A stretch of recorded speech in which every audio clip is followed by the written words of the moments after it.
Salam hər kəsə. Dərsimiz bugün qədim Şumerlər və Babil dövlətidir. Qədim Şumerlər haqqında danışacağıq, bir də Babil dövləti haqqında. Şumerlər kimlər idi? Şumerlər bəzi mənbələrə görə Azərbaycanın şimalından Mesopotamiyaya köçüb gələnlər idi. Bəzi mənbələrə də görə Altay dağlarından bu əraziyə gəlmişlər onlar. Şumerlər dedik ki, Mesopotamiyaya köçürlər də. Bu Mesopotamiya harada, iki çay arası harada, bunu biz fərqli-fərqli eşitmişik. Elə adından məlumdur. İki dənə çayın, yəni orta hissəsində yerləşdiyi üçün bura iki çay arası adlanır. Həmçinin də Mesopotamiya, məhsuldarlı, bərəkətli torpaqlar. Ümumiyyətcə bu ərazi daha böyük xəritədə indi bunu görərsiniz. Qısa şəkildədir burada.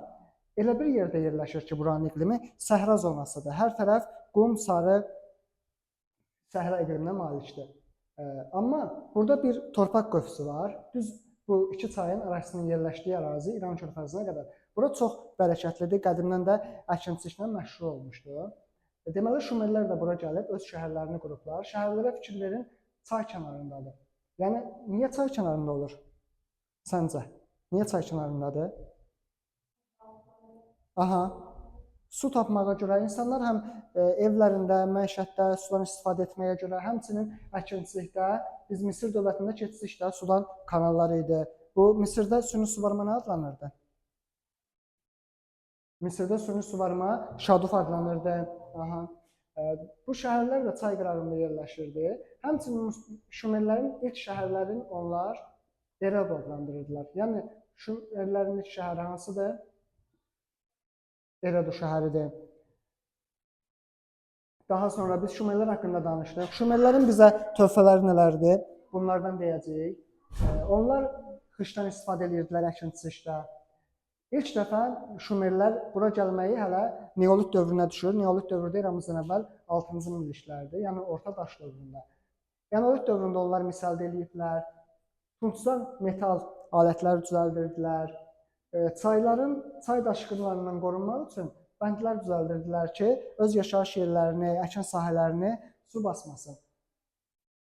Şumerlər ilk dəfə duluz çarxını, yəni ixtira etmişdilər. Bu duluz çarxı əsasında da sonralar onlar, o da yumru olur, bunun əsasında daha da təkmilləşdirərək təkər ixtira etmişdilər ilk dəfə Şumerlər. Onların da öz şəhər dövlətlərində möhürləri var idi. Bu şəhər dövlətləri demişkən, yəni artıq bu yaranmış insanlar toplumu getdikcə şəhər dövlətlərinə çevrilir. Çünki ilk vaxtlar Şumerlərin ərazisi nə qədər bərəkətli olsa da, mənfi cəhəti də var idi ki, hər yer düzənli idi, qorunmağı qalaları, mağaraları yox idi. Düşmən gəldikdə onlar qoruna bilmirdilər. Ona görə də şəhərlərin ətrafına özləri qalalar çəkirlər. Şəhərlər qala divarları ilə əhatə olunur artıq. Və bu şəhərlərə də ilk vaxtlar ağsaqqallar başçılıq edirdilər. Din çox buydu burada. Yəni teokratik cəhətdən teokratik idi Şumer şəhər dövlətləri. Dini əsaslarla idarə olunurdu. Əhali ümumiyyətcə danışırıq ki, çox tanrılı olsa da çox dindar idi. Əsas burada ilahələrdən biz deyək ki, An. Bu ümumiyyətcə göydən An ilahəsi. Belə nəzərdə saxlamışdılar ki, səmadan Şumerləri dünyanı idarə edir. İnanla da əsasən əkinçilik, bərəkət ilahəsi idi.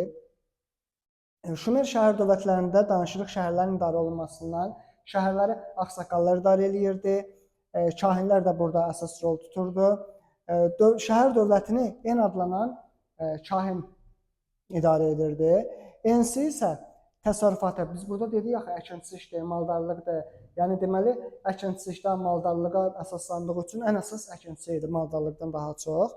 Təsərrüfat var da, bu təsərrüfatı da kimsə idarə eləməlidir. Bunu idarə edən adam da ensi adlanırdı. Bir də luqallar var idi. Luqallar kim idi?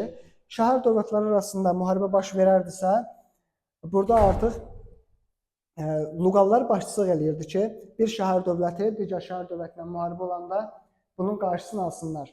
Yəni, hərbi başçılar luqal adlanırdı. Amma zaman keçdikcə, vaxt keçdikcə luqallar özləri hərbi güc luqallardaydı axı. Buna görə də digərlərini sıradan çıxarırlar, bütün vəzifəni luqallar özəllərinə alır. Hakimiyyət əvvəl seçici yolu ilə keçirilirdi. Yəni, ağsaqqallar ən güclü, rəhbər olanları vəzifəyə seçirdilər. Amma luqallardan sonra isə artıq hakimiyyət irsi, yəni seçim yolu ilə yox, irsi yolla keçməyə başlayır. Yəni, luqal özü hakimiyyətdədir. Gələn dəfə hakimiyyətə gəlir Luqalın oğlu. Belə davam eləyir. Sonra Şumerlərdə zikkurat məbədlərdən danışılır. Zikkurat məbədləri nədir? 7 mərtəbəli məbədlərdir. Yəni əsasən Misirdə biz piramidalar deyirdik. Burada da bu 7 mərtəbəli məbədlər, yəni 7 mərtəbədən ibarət olurdu. Rəngləri fərqli rənglərdə olurdu hər mərtəbəsi. Ən yuxarıdakı rəngi isə günəşi təmsil edirdi. Gilgameş dastanları nədir? Bu gil lövhələr üzərinə yazılmışdı. İndi bizim lövhəmizlə nə qədər müasir olmasa da, o dövrdə də gil lövhələr üzərinə yazılırdı. Elə sözün burada da adından məlumdur, Gilgameş. Yəni qamışdan gil lövhələr üzərinə yazılmış dastanlardır. Bu dastanlar eramızdan əvvəl 2-ci minillikdə Hetlər tərəfindən, yəni digər dillərə də tərcümə olunmuşdu. Əsasən Gilgameş dastanında, yəni o dövrdə insanlar inanırdılar ki, əsasən Şumerlilər, Babililər ki, dünyanı 7 dənə filin üzərində qurulmuş bir təpədir. Yəni dünya ondan ibarətdir. Dünyanın daha böyük olduğunu, yuvarlaq olduğunu onlar bilmirdilər. Yazı barədə də deyirik. İlk yazıları onların piktoqrafik idi. Piktoqrafik yazı nədir? Biz bundan danışmışıq keçən dərslərimizdə. Piktoqrafik odur ki, yəni şəkli yazı. Bu şəkli yazıda əsasən, məsəl üçün, biz nəsə yazanda bura yazırıq ki, ağacın üzərində quş var. Yəni yazı ilə biz bunu yazırıq da. Amma onları yazanda ağac çəkirdilər, üstündə də quş şəkli çəkirdilər ki, ağacın üzərində quş var. Bu şəkli yazı adlanırdı. Bəs bunlar nə vaxt mixi yazıya keçirlər? Onlar da eramızdan əvvəl 4-cü minilliyin sonunda mixi yazı yaranır. Piktoqrafik yazı harada yaranmışdır desək, biz deyirik hansı şəhər? Uruk şəhərinin adını çəkirik ki, ilk dəfə piktoqrafik yazı bu şəhərdə yaranmışdır, bu şəhərin xalqı yaratmışdır. Elmdən deyirik, riyaziyyat, astronomiya, həndəsə elmləri məşğul olurdular onlar. Məsələn, tikən zaman həndəsə